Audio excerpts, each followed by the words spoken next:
Nasaan na kaya yun? Nandito lang yun eh. Yung libro. Babasahin ko pa naman yun. Nandito. May nakita ba kayong libro? Kanina ko pa kasi hinahanap.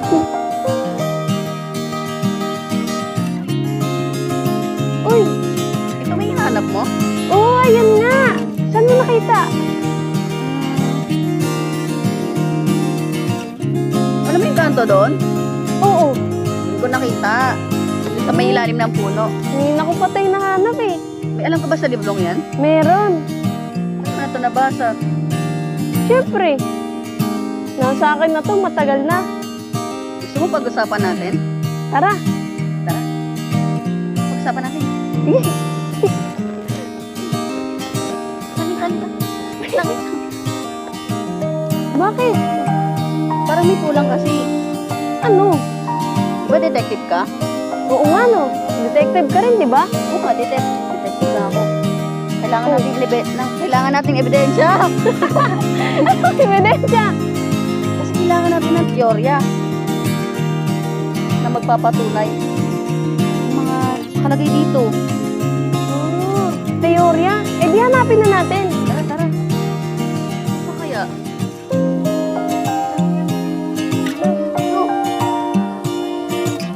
Ano yan? Pakita natin. Feminismo. Feminismo. Kulang pa tayo. Ilan pa? 3?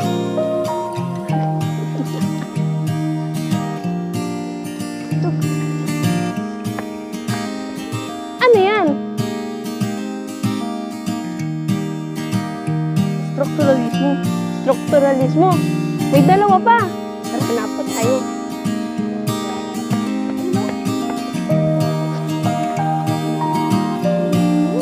Wait. May nakita pa ako eh. Ayun oh.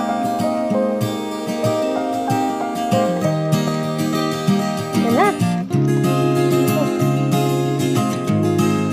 Ano yan? Hermeneutika. Ano yung isa? Dali. Bagong historismo. Kompleto na. Makakatulong yan sa atin. Tara. Tara na. Samahan niyo kami. Tara, punta na tayo sa headquarters.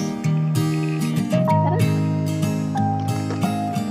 Pag-usapan na natin yung nobela. Umangkas ka na lang sa akin, ha? Bilisan mo na. Tara.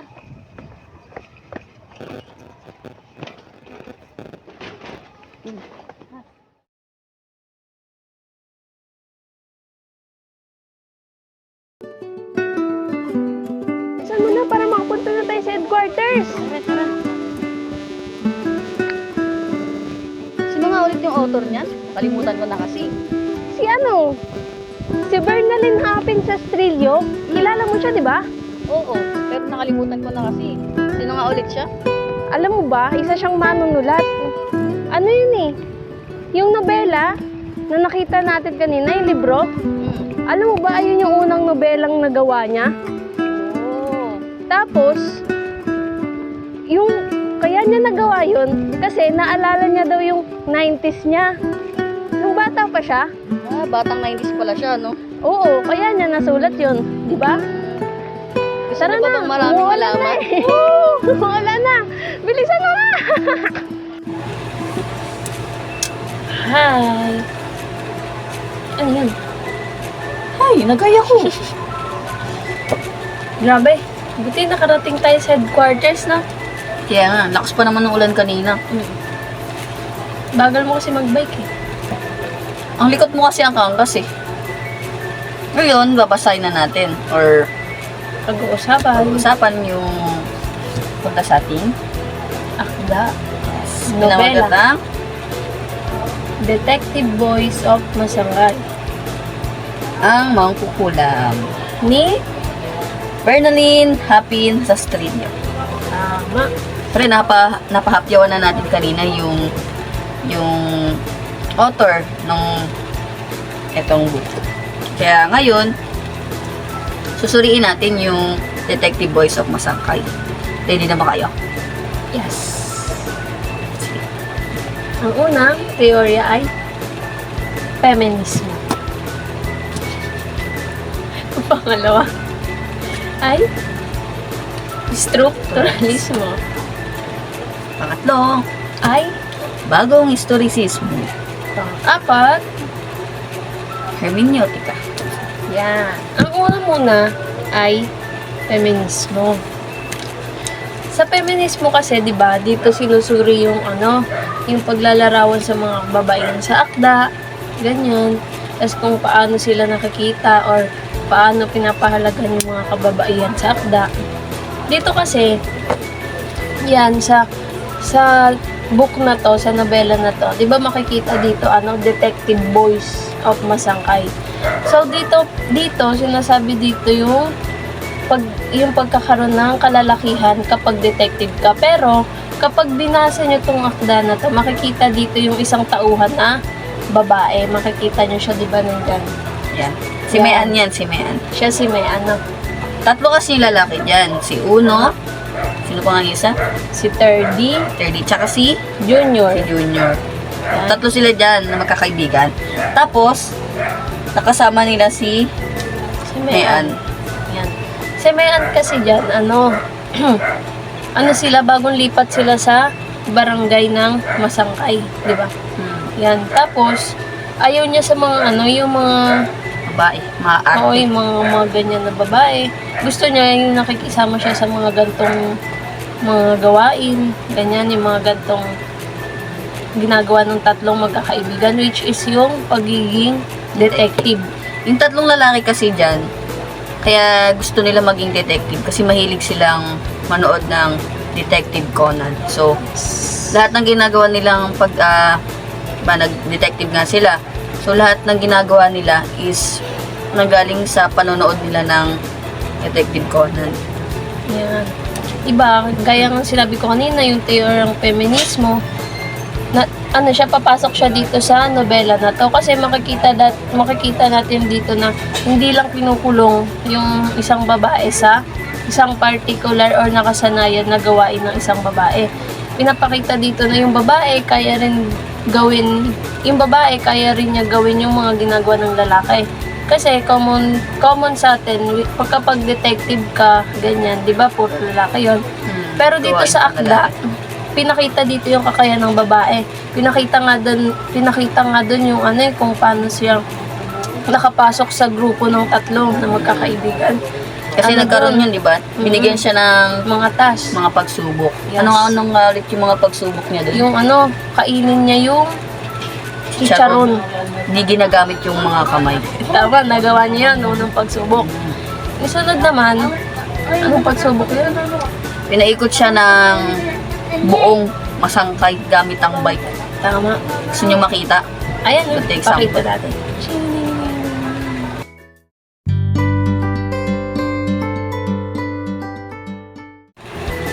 Ayan. Nakita nyo, di ba, yung pagbabike kanina? Yun, isa yun sa pinagawa kay May nung tatlong magkakaibigan para makapasok siya sa grupo nila. Tapos, nakapasok siya nun, di ba?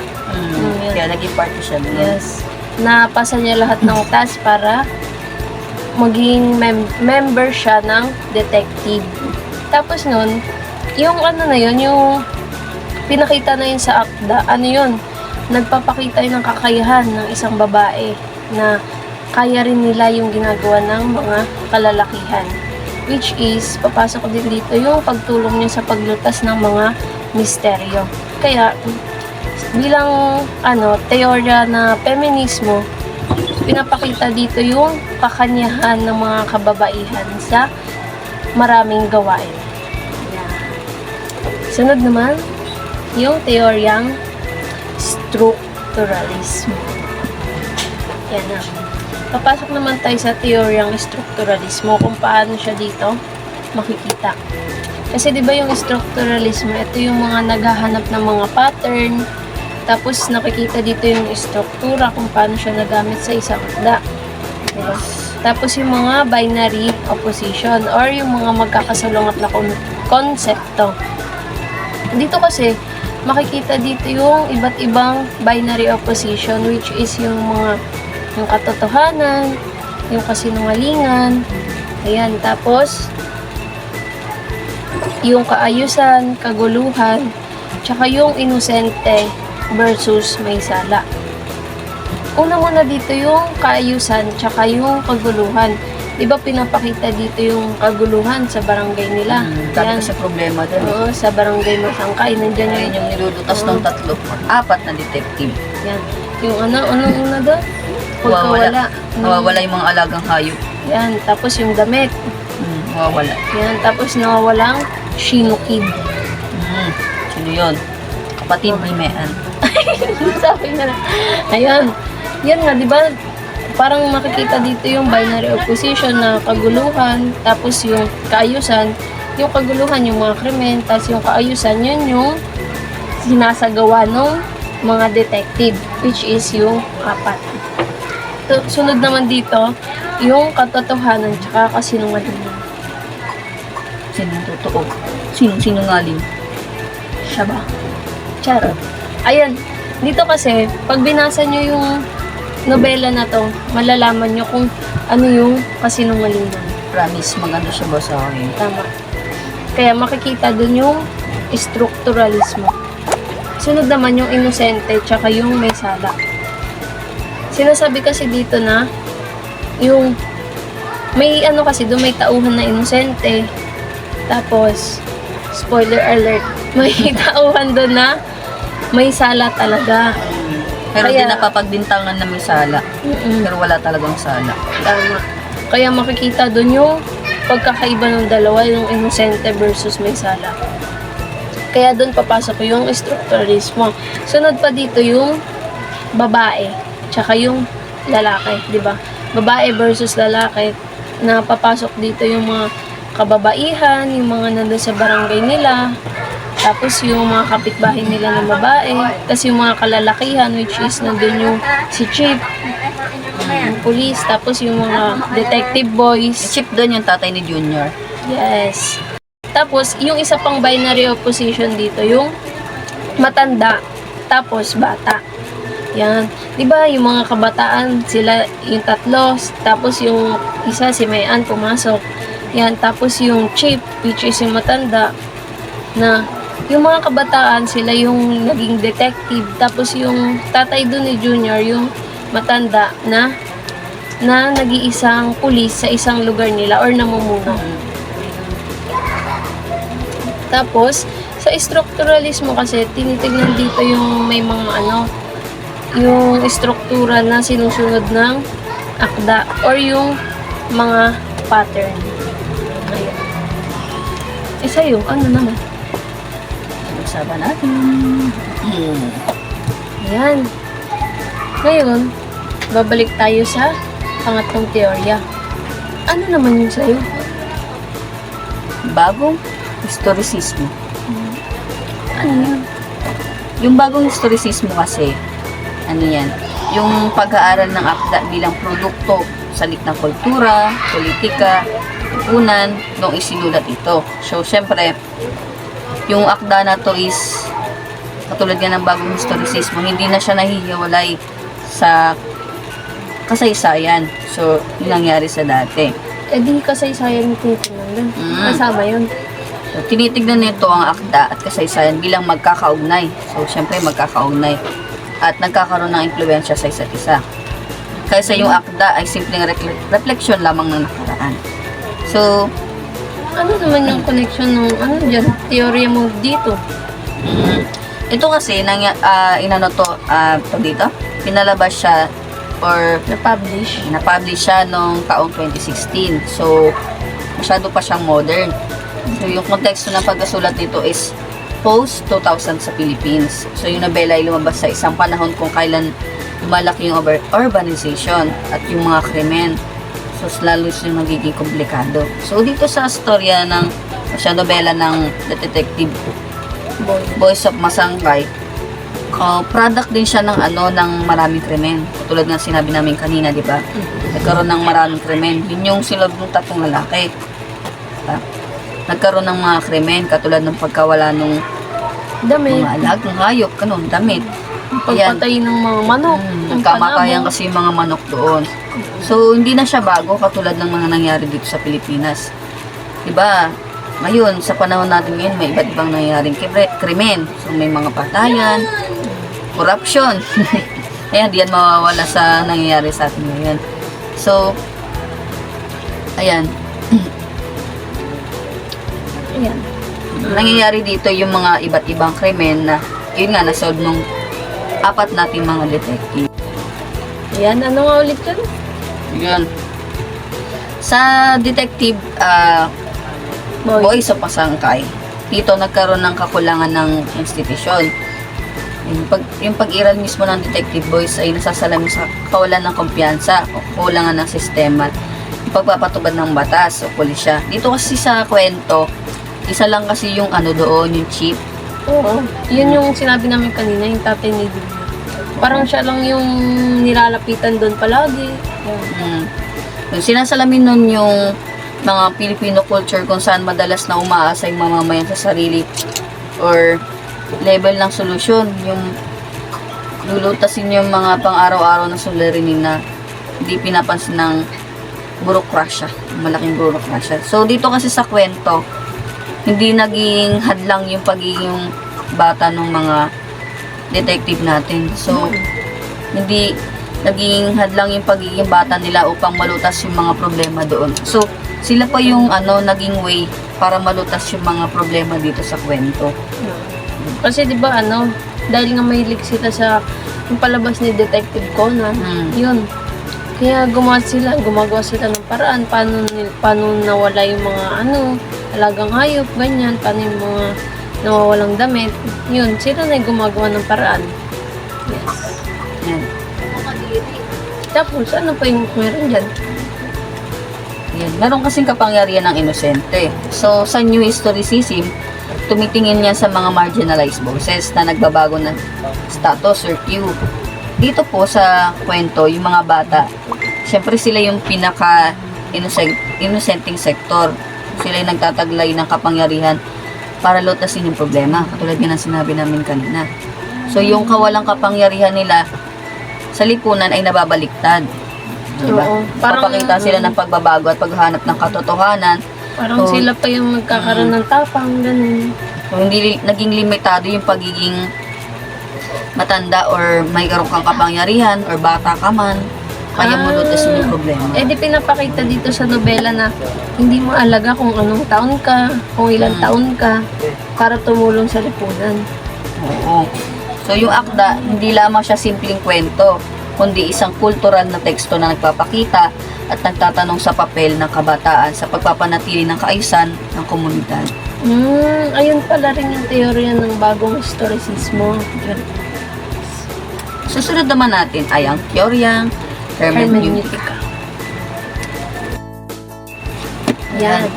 Pag-usapan naman natin yung teoryang Hermeneutika. paano siya nagagamit dito. Ayan. Paggamit naman ng teoryang hermeneutika or hermeneutics, kasi yung teoryang ito yung teorya at metodolohiya ng interpretasyon. So, sa panitikan kasi, hinahanap nito yung kahulugan at layunin ng teksto sa mas malalim na antas. So, lalo na yung mga conflict at iba't ibang posibleng kahulugan. Di dito kailangan ng mas maraming pangunawa. Kasi yung mga Pilipino, di ba, masyado silang matatalino. So, mahanap talaga sila ng iba't ibang kahulugan. So, gumagawa sila ng interpretation nila. So, sa interpretasyon naman ng krimen at misteryo dun sa babasahin natin, meron siya mas malalim na kahulugan. Halimbawa, yung mga krimen sa Detective Boys ay maaaring bigyan ng interpretasyon na mas malalim pa sa literal na pagnanakaw o pagkawala. Halimbawa po nun yung pagkawala ng mga alagang hayop, maaari siya maging simbolo ng pagkawala ng inosente Sa komunidad. inosensya ng mga komunidad. So, pagkasira din ng tiwala or pagkaalis ng sense of community sa gitna ng modernisasyon. So, ang horizon of expectation. So, yung mambabasa. Ano yung rise of expectation? Yung mga mambabasa, lalo na yung mga kabataang Pilipino, so meron silang expectation. O gumagana yun bilang isang detective ng kwento or sariling nilang karanasan sa komunidad. So yung detective voice ay gumagana siya sa loob na expectation nito. Yung mga bata bilang bida, so may mga clue sila. Ngunit hinahamon din ito yung sa pamamagitan ng paglalagay ng mga clue na batay sa kultura. Example niyan yung Gaya lang. mga chismis, yan, kaugalian ng mga kapitbahay. Kasi, doon kasi sa lugar na yun, Sa Masangkay. barangay Masangkay, may mga magkakapitbahay kasi doon na talagang Marites. may isang chismis na tingin nila is mahuhuk yung attention nila, talagang nagkakasundo-sundo sila. Kasi may isang Tapos pupunta sila doon. kasi si Aling Binang doon, pinabibintangan siyang mangkukulam. Pinabintangan siyang mangkukulam. So, may isang chismosa doon. Sino ang chismosa doon? Si Aling Cora. Si Aling Cora kasi yung pinaka-chismosa doon eh. So, Parang leader. kung ano yung sinasabi ni Aling Cora, yun yung pinaniwalaan nila. Paano naman ano yung, kunwari, interpretation sa mga mabasa? Paano yung ano dyan, hermeneutica? Ano yung magiging, ano nila, interpretation? Sa bawat kabanata kasi yung mababasa ay sumusunod sa mga boys, yung sa pag-aayos ng mga clue. Kunwari, ako, babasahin ko to. May mga clue doon. Di magkakaroon ka rin ng pag-iisip doon.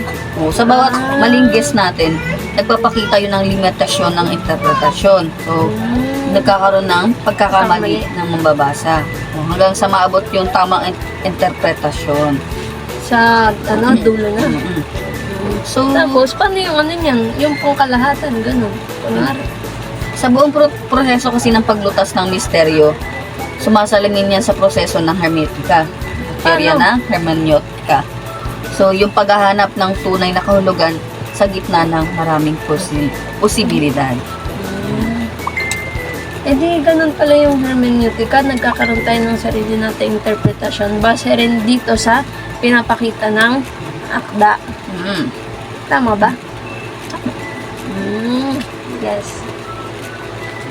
So, ayun na yung yun na yung 4 nating teorya. Ayun na. Sunod naman, pag-uusapan natin yung mga technique. Ano nga ba yung ginamit na technique dito sa nobela? Yes. Ayan. Ngayon, punta na tayo sa Mga technique. technique. So, yung technique na nakita natin doon sa akda is literary foreshadowing. So, foreshadowing. Kasi, doon sa akda, maaaring magkaroon siya ng pahiwatig na Susunod. binibigyan siya ng kinabukasan ng kwento. Nagkakaroon siya ng pagkakabukas ng kwento. Kasi minsan, di ba yung mga pinapakita doon sa kwento is feeling natin minor lang. Pero, sa huli pala, yun yung nagiging mahalagang clue o pahiwatig ng pagkakakilanlan ng mga salarin doon sa kwento. So, doon sa sa kwento, dito sa kwento ng The Detective Boys of Masangkay. Pero kasing part doon ng kwento na foreshadow na yung katulad nung sa toolbox. Kasi si Mayan kasi, may toolbox siya. So, Lagi niya yung inaayos. lagi na yung inaayos. So, Tapos, yung yung toolbox na yun, pala, kasi, toolbox ni Manuel. Diba? Kasi may kwento doon, may kabanata dyan, yung nawawalang Shino Kid. Yan. Yung Shino Kid kasi, yung kapatid niya.